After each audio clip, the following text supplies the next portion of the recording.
My name is Michael Udall. I currently play on Arizona State, root for us, go Sun Devils, and I am the melee assassin player. I also do the drafting and shot calling. Congrats on winning and making it to Heroic 4. Thank you so much, man. Thank you. Yeah, Feels good.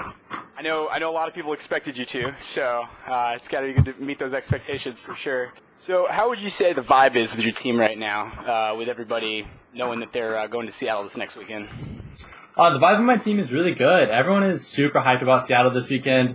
We're feeling really, really confident going into this tournament. Like, we know we're the team to beat.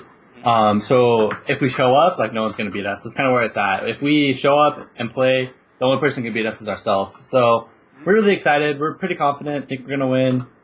It's going to be good. Based on that, have you guys been confident since the beginning of the tournament that you would be at the point that you are right now, or was there a point when it just was an increased amount of confidence? I don't think there was ever a point where we weren't confident. Like, I think our confidence now is a lot higher. So, like, the way I kind of look at this team, because I always compare it to last year, like the 2015 ASU Heroes Lidorm team, and we made it to the finals and lost. So, like, last year's team, making it to the Final Four, like, that was, like, goals. That was, like, hey, we'll get a computer, like, that'd be awesome. Like, it was kind of, like, far reach. Like, I don't think it'll happen, but, like, if it does, like, yeah, that'd be sick. But it's, like, this year coming into it, we expect nothing less than going to the finals and winning them. Like, going to the finals, like, this year we always knew it's going to be us and UTA in the finals. No offense to Tennessee or UConn. I just think these are the two best teams. And I think, if I get to face Tennessee in the finals, I'd be a lot happier. I think that they're a really good team, but I just think they're less of a wild card than UTA. So what would you say throughout the tournament has been your favorite moment? Throughout the tournament up to this point was definitely round of 8 after we won, was my favorite moment. The team, we were all at a LAN center, and I just remember, because it was a pretty close match on Battlefield. Right. They were like ahead, and we wiped their whole team. And I think there were one or two people up, and it was like their tank and their healer. And I just start yelling, I'm like, core through top lane. Right. And the whole team's like, this game's so free, we got this game. And then, like, everyone's going ham on the core. We all just, like, the core is, like, 50% health, and, the game's already won. Right. And we all just, like, start standing up to, like, high-fiving each other, like, whole team, like, giving each other hugs. Like, it was just so hype. And, because it's, like, we're going to Seattle. And, like, that was always the expectation, but, like, having it happen is just surreal. And I'm really excited to have that when we beat whoever makes it to the finals, Tennessee or UTA. Right. Stand up, Be the Berkeley, That's kind of I think that you guys were surprised with, even if they weren't someone that you played, but who just their performance was surprising, even if it was for the worse. Berkeley was really disappointing this year. They were really bad. Harvard, I know Harvard, their whole cheating scandal, but I think Harvard would have beat them even if they didn't play with another player. Like, Berkeley just wasn't that good of a team. A team that really surprised us was the round of 32. I think we played against Labo. I don't know how to pronounce the name. There's some Canadian school. They have like Mantra, Desakura. And they're actually pretty good. Like, they are probably the hardest team we've played up until that point. I know everyone's like, oh, East Carolina, but they really weren't very good. Like, we dumpstered them game 1, and then game 2 was just pretty close. But we were lagging pretty hard. That's probably BM for ECU. I'm sorry. Like, I don't know. They just get lots of hype, and it's like they don't deserve it. Like, the team Labo, I think deserves it a lot more. What do you guys think about the recent hero reworks going into next weekend? I think it's really cool. I think Illidan's gonna be a really strong hero. I think it'll be Hot D of last year all over again. I think Illidan's gonna be a very contested pick. Luckily there are bans this year, so it's not gonna be Illidan every single game. But I know that a lot of teams will probably be running Illidan. He's a lot stronger, in my opinion. There's a lot of damage. I also think we'll see teams prioritize Zagara, especially a team like UTA, just because they love that Nidus network. Right. Would be my guess. So something like that, I think there'll be like a couple new cheeses. I also think heroes like Jaina and KT, we won't see them at all. So I really don't think it changes that much. I think like the big hero that's brought in is for sure Illidan. But outside of that, like, I'm not really sure if we'll see too big of a change in meta. Right.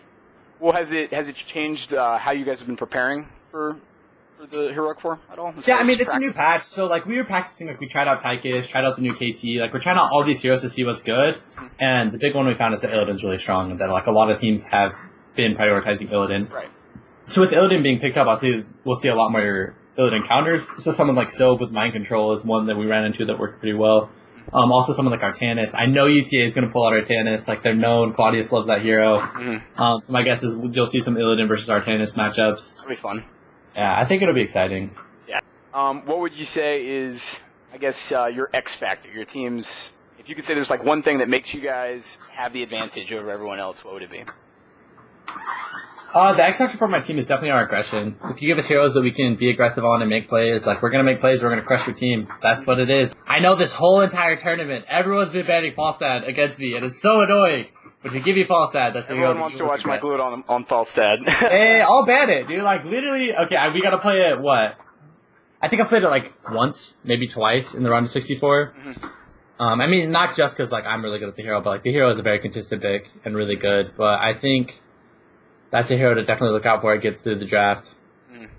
So how do you feel personally that collegiate play is different from professional play? So I think the difference being like the fact that there is collegiate and professional like a difference, I think is really cool. I think it's really good for the scene. Definitely. Like looking at Heroes of the Storm, I think there are a couple things, like couple really good factors for me because like I feel like Heroes of the Storm as a game gets a lot of crap because like we don't have a matchmaking system. Like the MMR's been bad. We don't have Grandmaster. Right. And those are things that need to get fixed. But something like Heroes of the Storm is a huge marketing thing. Like a huge marketing thing that people are going to play this game. The only reason I started playing Heroes of the Storm is because Blizzard announced this tournament last year, and I was like, college tuition, are you crazy? Like, I'm good at MOBAs. Like, of course I'm going to play this game. Yeah, definitely. And, like, I know teams like Utah. Like, Utah, that's the whole reason their whole team started playing. And, like, they're pretty good players. So it's, like, it's really healthy for the scene. Because every single year you'll have this kind of turnover where you'll have a couple of standout collegiate players that get taken into the amateur scene and then taken to the pro scene. Yeah. So I think that's really cool. I don't ever want esports to turn into something like the NCAA where it's like you have to play into collegiate and then professional. Has it been tough balancing school for your team with practicing? Yeah, it's been really tough.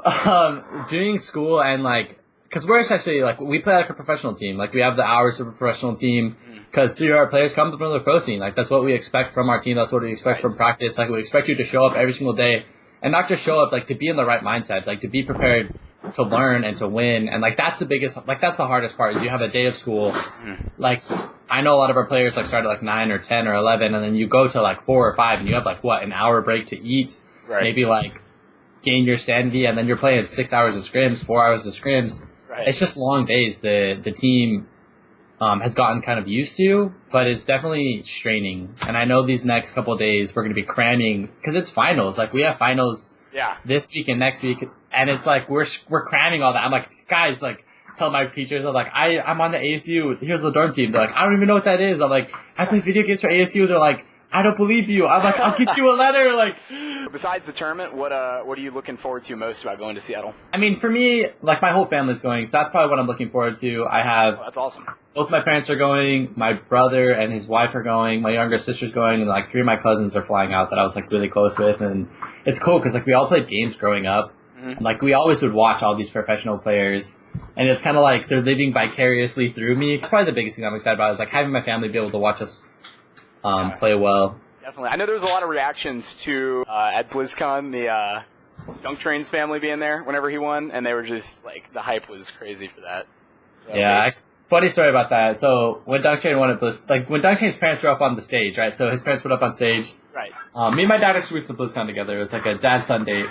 Fun. My dad like leans over to me. He's like, Michael, that could have been me up on stage. You should probably start with learn how you win. I was like, are you kidding me? It's like we just lost like 2 months ago, and he's like already rubbing in the fact that like I could have been famous up on stage talking to all the people if you would have won. I'm like, Dad, come on, are you kidding me? Like, I'll try next time. Yeah. Yeah, exactly. I'll try harder. Like, I'm sorry I let you down. I don't know. We have a great relationship, so it's all like poking fun. But oh yeah, absolutely. It's a funny story. All right, the last like thing I've got formally for the interview is a little rapid fire sequence. So I've got like 10 questions. Answer them as quick as possible, just for your impulse decisions. So, favorite hero? Falstad and Kerrigan. Okay, knew the Falstad was going to be there. Least favorite hero? Butcher. All right, favorite pro team? Team Blaze. So, favorite caster? Trickslayer and Gillyweed. Change any one thing about the game, what would it be? Matchmaking and Grandmaster. I can agree with that. Guiltiest pleasure, whether it's food, TV, anything like that. Women. Am I allowed to say that? All-star Heroes of the Storm these days, isn't it? Oh, man.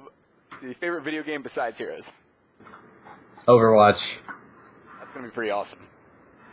Biggest pet peeve? Laziness and lack of an ability to grow and like not get defensive when people criticize you. Who's the best dressed on the team? 100% me. Okay. And then who would you say is the saltiest? Shaw and Akaface, they're both tied for the most salty. It depends on what happens. They both get super salty. Awesome. Cool. So that's all I've got formal-wise. Yeah, it's a pleasure talking to you for sure.